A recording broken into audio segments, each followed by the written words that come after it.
اپنے اخبار کے دفتر آتے ہی سب سے پہلے جس چیز پر میری نظر پڑی وہ ایک خوبصورت شادی کارڈ تھا۔ کارڈ کھول کر دیکھا تو خوشی ہوئی۔ اس پر ناصر کی شادی کا پروگرام درج تھا اور اس میں ایک جانب گھر والوں کو لانے کی تاکید لکھی تھی۔ گھر میں آ کر بیگم کو شادی کے بارے میں بتایا تو وہ خوش ہوئی اور ساتھ ہی کہنے لگی کہ امجد، شادی میں خالی ہاتھ تو نہیں جایا جائے گا، ابھی تو تم نے پچھلے روز ایڈوانس لیا تھا، اب تو تمہارے باس کسی قیمت پر بھی قبل از وقت تنخواہ نہیں دیں گے۔ بات تو ٹھیک ہے تمہاری، مگر شادی میں شرکت بھی تو ضروری ہے نا۔ خیر، اپنی تنگ دستی کے پیش نظر میں واقعی ناصر کی شادی میں شرکت نہ کر سکا۔ یوں شادی کی تاریخ گزر گئی۔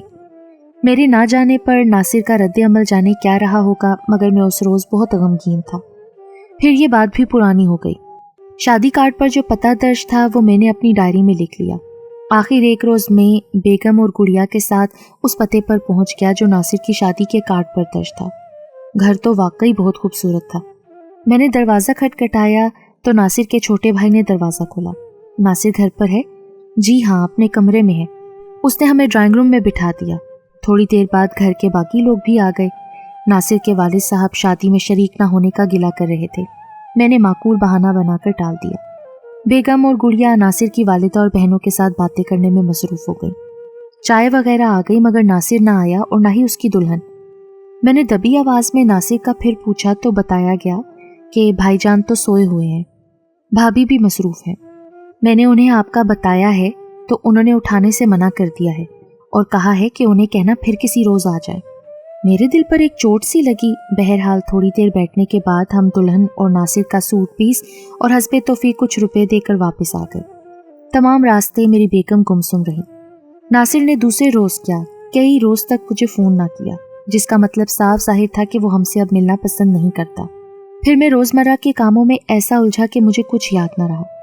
ایک روز میں ڈاک دیکھ رہا تھا کہ راولپنڈی کے نامہ نگار کی بھیجی ہوئی خبر پڑھ کر بری طرح چونکا۔ شاید میں اس خبر کو روٹین کی خبروں میں شامل کرتا، مگر خبر کی تفصیل سے پتہ چلتا تھا کہ خبر ناصر کی ہی ہے۔ اس نے اپنی بیوی کو تیز دھار آلے کی مدد سے قتل کر ڈالا تھا اور خود روپوش ہو گیا تھا۔ پولیس اس کی تلاش میں تھی۔ وہ راولپنڈی کب گیا اس کا مجھے کوئی علم نہ تھا۔ میرے دل کے کسی کونے میں اس کے لیے ہمدردی کی کرن پھر سے جاگ اٹھی۔ سارا دن میں اس کے لیے پریشان رہا۔ دفتر سے فارغ ہو کر گھر جانے کی بجائے اس کے گھر کی طرف چل پڑا۔ وہاں سے معلوم ہوا کہ وہ تو کب کے یہ گھر فروخت کر کے راولپنڈی شفٹ ہو گئے ہیں۔ میرے دل میں جو خدشہ تھا وہ یقین میں بدل گیا کہ ناصر نے ہی واقعی قتل کر دیا ہے۔ گھر آ کر میں نے بیگم سے بات کی۔ اس نے بھی اس بات کا کافی اثر لیا۔ کئی روز تک میں پریشان رہا۔ مجھے ناصر کے قاتل ہونے کا یقین ہی نہیں آتا تھا، مگر یہ کام واقعی میں ہی ہو چکا تھا۔ مجھے ناصر کے نئے ٹھکانے کا علم نہ تھا، ورنہ ضرور رابطہ کرتا۔ ایک ترکیب میرے ذہن میں آئی اور میں نے راولپنڈی نامہ نگار کی وساطت سے ناصر کے قوائف منگوا لیے۔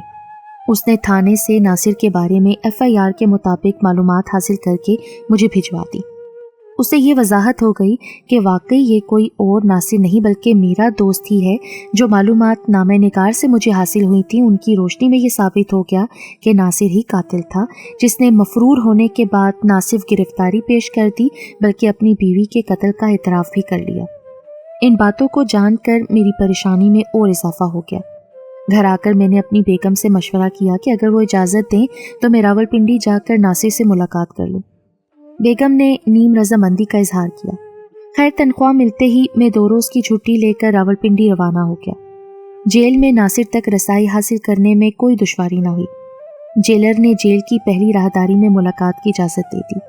تھوڑی دیر انتظار کرنا پڑا، پھر بڑے آہنی گیٹ کا چھوٹا سا دروازہ کھلا اور نمبردار کے ہمراہ ناصر میرے سامنے کھڑا تھا۔ مجھ پر نگاہ پڑتے ہی وہ پھیکی سی ہنسی ہنس کر مجھ سے لپٹ گیا۔ جب مجھ سے جدا ہوا تو اس کی آنکھوں کے گوشے بھیگے ہوئے تھے۔ آپ ادھر بینچ پر بیٹھ جائیں۔ نمبردار نے دیوار کے ساتھ رکھے بینچ کی طرف اشارہ کیا۔ ہم دونوں وہاں جا بیٹھے۔ نمبردار شاید ہماری نگرانی پر مامور تھا، دور ہٹ کر کھڑا ہو گیا۔ ناصر، آخر یہ سب کیسے ہو گیا؟ امجد، حالات ہی ایسے پیدا ہو چکے تھے۔ اگر میں ایسا نہ کرتا تو شاید پھر میں اپنا ذہنی توازن کھو بیٹھتا۔ شاید تمہیں پتا ہو ہم سب مبارکباد دینے آئے تھے لاہور والے گھر میں۔ ہاں امجد، میں بہت شرمندہ ہوں اس واقعے کے لیے۔ دراصل میں اتنی بڑی غلطی کر بیٹھا تھا جس کا احساس مجھے شادی کے بعد ہوا۔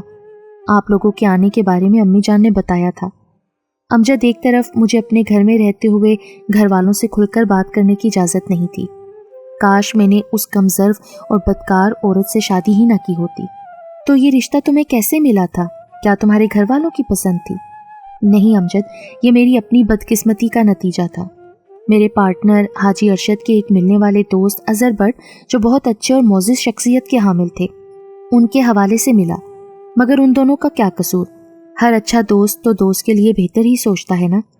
نسیم پڑھی لکھی اور خوبصورت تھی۔ پہلے میں اسے ملا، پھر سارے گھر والے، سب نے نسیم کو پسند کر لیا۔ نسیم راولپنڈی میں ہی ایک پرائیویٹ فرم میں ملازمت کرتی تھی۔ شادی سے قبل اس نے ملازمت ترک کرنے کا وعدہ بھی کر لیا تھا۔ میں مطمئن ہو گیا، کاروبار سیٹ ہو چکا تھا، بیوی کا ملازمت کرنا مجھے اچھا نہ لگا، اس لیے میں نے شادی سے قبل ہی اس سے بات کر لی۔ شادی سے کچھ روز قبل اظہر بھٹ اور حاجی ارشد نے مجھے دبی زبان میں کہا کہ ناصر اچھی طرح دیکھ بھال کر کے شادی کرنا، کیونکہ ہم نسیم کے والدین کو صرف سلام دعا کی حد تک ہی جانتے ہیں، لیکن تمہاری زندگی بھر کا معاملہ ہے۔ نسیم کا جادو میرے سر پر کسی بھوت کے سائے کی طرح سوار تھا۔ میں نے وہ تمام خواب پورے کیے جو ایک مجھ جیسے آدمی کے ہوتے ہیں۔ شادی کے چند روز بعد ہی مجھے احساس ہو گیا کہ یہ شادی مجھے برباد کر کے رکھ دے گی۔ نسیم کی بے جا خواہشات اور اس کا برا رویہ میرے گھر والوں کے ساتھ، اور حتیٰ کہ گھر والوں کے ملنے جلنے والوں سے بھی ایسا رویہ کہ کبھی وہ دوبارہ ہمارے گھر کا رخ نہیں کرتے تھے، یہ سب باتیں ناقابل برداشت ہوتی جا رہی تھیں۔ جس بات نے مجھے یہ انتہائی قدم اٹھانے پر مجبور کیا وہ تھا نسیم کا باس سکندر، جو کسی نہ کسی بہانے راولپنڈی سے لاہور آنے جانے کے چکر میں رہتا۔ جب بھی لاہور آتا نسیم سے ضرور ملتا۔ جس روز سکندر آتا نسیم کسی کو اپنے کمرے کے آگے سے بھی نہ گزرنے دیتی۔ اگر میں کوئی اعتراض کرتا تو بدتمیزی پر اتر آتی، مجھے کہتی کہ میں نے نوکری نہیں چھوڑی اور نہ میں چھوڑوں گی۔ اس کے رویے سے میں اتنا دل برداشتہ رہنے لگا کہ میرا کام کی طرف سے دھیان یکسر طور پر ہٹ گیا۔ میرے ساتھ کام کرنے والے سارے دوست ایک ایک کر کے مجھے چھوڑ گئے۔ کچھ پیسہ میں نے مکان پر لگا دیا تھا اور کچھ شادی پر خرچ ہو گیا تھا۔ کام تو میرا ٹھپ ہو گیا تو مجبوراً مجھے ایک دوست کی اسٹیٹ ایجنسی میں نوکری کرنا پڑی۔ ادھر نسیم نے میرا دماغ خراب کر کے رکھا تھا۔ اس کا اصرار تھا کہ میں لاہور سے راولپنڈی شفٹ ہو جاؤں تاکہ وہ اپنی نوکری چھوڑ نہ سکے۔ پہلے تو میں اس کو ٹالتا رہا، آخر کار میں نے تنگ آ کر فیصلہ کیا۔ والد صاحب سے بات کی تو انہوں نے بھی یہی کہا کہ بیٹا تمہیں سکھی دیکھنے کی تمنا ہے، اگر بہو کی اسی میں رضامندی ہے تو اس مکان کو فروخت کر کے راولپنڈی چلے جاتے ہیں، یہاں اور وہاں میں کیا فرق ہے۔ میں نے اپنی ازدواجی زندگی بچانے کی خاطر لاہور والا مکان بھی فروخت کر دیا اور راولپنڈی آ کر ایک چھوٹا سا مکان خریدا، یہاں اپنی پھر ایک اسٹیٹ ایجنسی قائم کر لی۔ یہاں میرے ساتھ جو پارٹنر بنا وہ بہت ہی مدیر اور پنڈی کا معروف شخصیت تھا، حسین نام تھا اس کا۔ اب وہی میرے کیس کی پیروی بھی کر رہا ہے۔ ہمارا کام چل پڑا تھا، حسین کا ہمارے گھر پر آنا جانا تھا۔ ایک دن اس نے نسیم کو دیکھا تو بری طرح چونکا۔ میں اس کی حالت دیکھ کر سمجھ گیا کہ ضرور کوئی بات ہے۔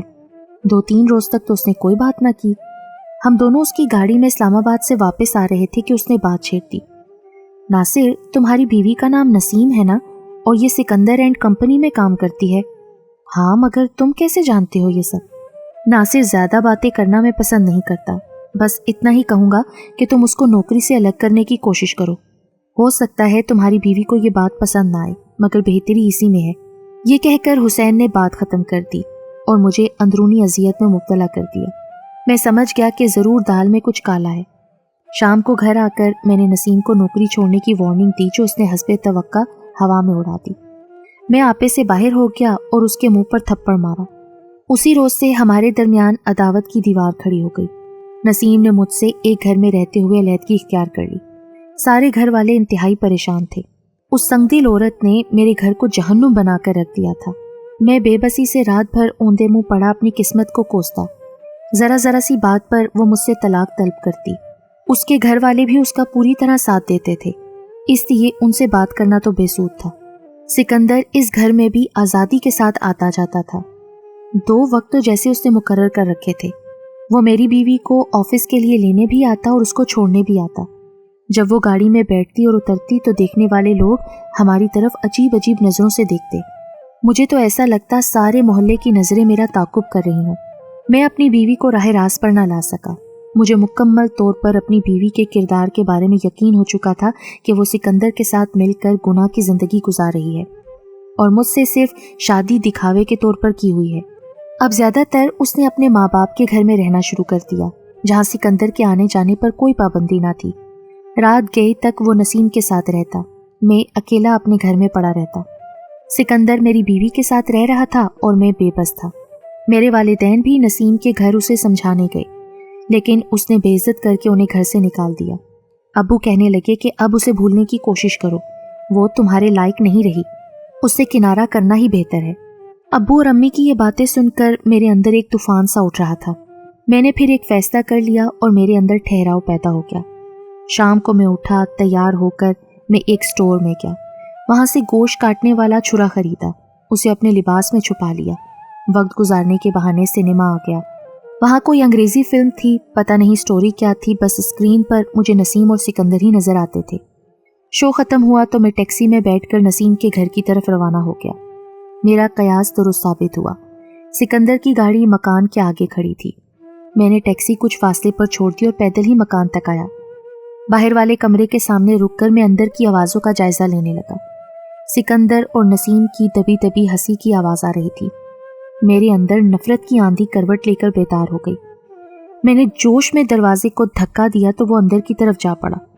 مسہری پر سکندر لیٹا ہوا تھا اور نسیم اس کے پہلو میں بیٹھی خشک میوے چن چن کر اس کے منہ میں ڈال رہی تھی۔ سکندر تو اٹھ کر بوکھلاہٹ میں اندر کی طرف بھاگا۔ نسیم پر جیسے سکتہ طاری ہو گیا۔ چھرا میرے ہاتھ میں تھا اور میں غصے سے بے قابو ہو کر اس پر پل پڑا۔